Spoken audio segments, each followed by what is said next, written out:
It is 6:01 on your Thursday morning. Good morning to you, Kentuckiana. I'm Jim Stratman. And I'm Grace McKenna. We're glad you're joining us on WHAS 11 and on WHAS 11 Plus. Meteorologist Matt Breland is here with us as always. And Matt, we're going to take that sunshine when we can today. That's right. Yeah, the sunshine is headed our direction. I know it's a bit of a cloudy start, but we are tracking a fair amount of sunny conditions as we head throughout our Thursday. Here's how skies look currently for us in Louisville. A slightly foggy start for some of you. Temperatures in the lower 60s. Winds out of the west at 3 miles per hour. Temperatures for the rest of us ranging into those lower 60s. We're at 60 near Linden, 59 for you guys near Fern Creek, 58 near Bowman Field, 58 near Shepherdsville, just a bit cooler there.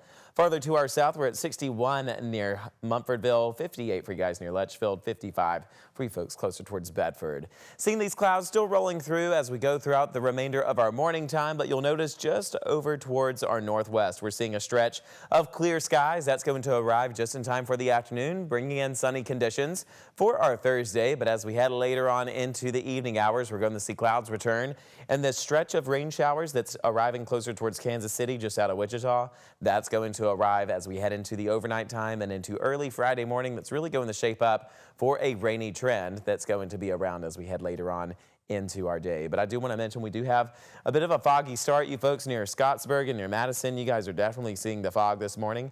We've got fog still sticking around closer towards Fort Knox. This is going to ease up as we head later on into our morning hours. We'll have all the details about your forecast for tonight and going into tomorrow here in just a few short minutes. But here's a quick check of traffic this morning. Still waiting on those stalled vehicles to get cleared out. We've got one on the left-hand shoulder on I-264 near the Watterson, and also on the entry ramp to I-64 westbound from southbound. That's because of a stalled vehicle there on I-64. Once those get moved away, we'll let you know.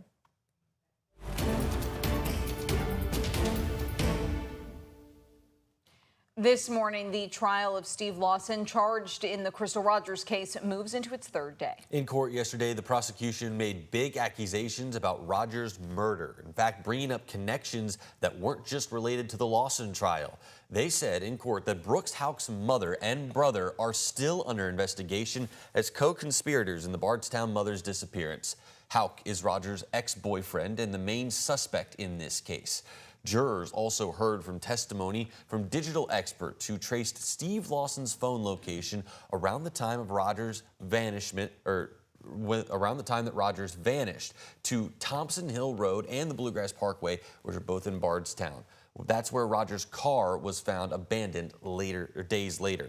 They also testified that several calls between Steve Lawson and Brooks Houck were deleted between July 3rd and July 9th, 2015. Crystal went missing that 4th of July weekend. WHAS 11 senior reporter Isaiah Kim Martinez has more on what's expected in court today. In day two, we heard testimony from law enforcement, experts at analyzing cell phone data, folks who know Steve Lawson well as former employees of Brooks Houck.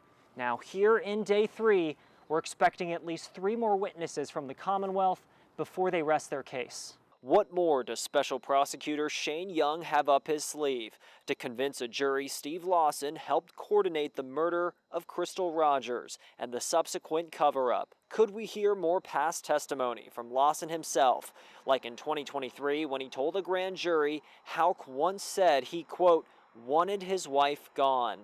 That certainly got WHAS 11 legal analyst Nick Mudd's attention, saying prosecutors are making a powerful case. That means he knew that a conspiracy, or that he knew there was a plot, that there was a plan to get rid of her. After lunch today, it'll be the defense's turn to bring witnesses, to poke holes in what Lawson's attorneys call a narrative without substantive evidence, neither a murder weapon or a body. How will defense attorneys counter the argument the state has made about deleted phone calls between Steve Lawson and Brooks Houck? What about the daughter of a woman Lawson was dating, saying she heard he left his ex-wife Tammy Lawson, quote, because she knew he had committed murder and she was going to tell on him? Time will tell, but Judge Charles Sims says they're making good time to put the case in the jury's hands for deliberations by Friday evening. In Bowling Green, Isaiah Kim Martinez, WHAS 11 on your side. Lawson is charged with conspiracy to murder and tampering with physical evidence. The jury is expected to return to court this morning at 8:30 Central Time. We'll remind you electronics are not being allowed in court, but our crews will be taking notes and providing updates online throughout the day as they can. You can follow along with the latest from inside the courtroom at WHAS11.com. Right now, 2 teenagers are recovering after 2 different shootings last night in the metro. The LMPD says just after 8:15 last night, a 16-year-old was shot on Daybreak Court, which is near PRP. When police found that teenager, they say that he was still alert and conscious. He was taken to the hospital with what we're told are non-life-threatening injuries. Police say they are following leads on a possible suspect in that case. Then, just after 2 o'clock this morning, police say a 15-year-old girl was shot in the leg when shots were fired into a home. That happened on Dr. W.J. Hodge Street. She was taken to the hospital and is expected to survive. Police are asking for anyone with information to call the LMPD tip line at 574-LMPD. We've also learned that a man shot and killed by an off-duty Jeffersontown officer had a violent criminal history. The Jefferson County coroner identified him as 43-year-old Marco Dorsey. Back in 2015, Dorsey was arrested and charged with robbery and possession of cocaine. According to court records, police say Dorsey choked a man and forced him from his vehicle while he was at a red light on South 13th Street. Police say he then stole the victim's car. On Tuesday, Dorsey was shot and killed after an altercation with an off-duty officer on Robinson Road in J-Town. Police say Dorsey was acting erratically and banging on windows before that shooting. Now, there's no body cam footage of the incident since the officers were off duty. J-Town has handed this case over to the Kentucky State Police for investigation. If you're driving downtown Louisville, you'll want to know about this. Part of South Preston Street near East Ormsby is down to 1 lane after a sewer collapse. MSD says it happened yesterday, and it's now working to replace the damaged section, a 36-inch brick pipe that's more than 100 years old. Despite the cave-in, MSD says sewer service won't be disrupted for nearby homes or businesses. It's unclear how long the lane closure will last. MSD points to incidents like this as one of the reasons for the recent utility rate hike coming for Louisville and Oldham County.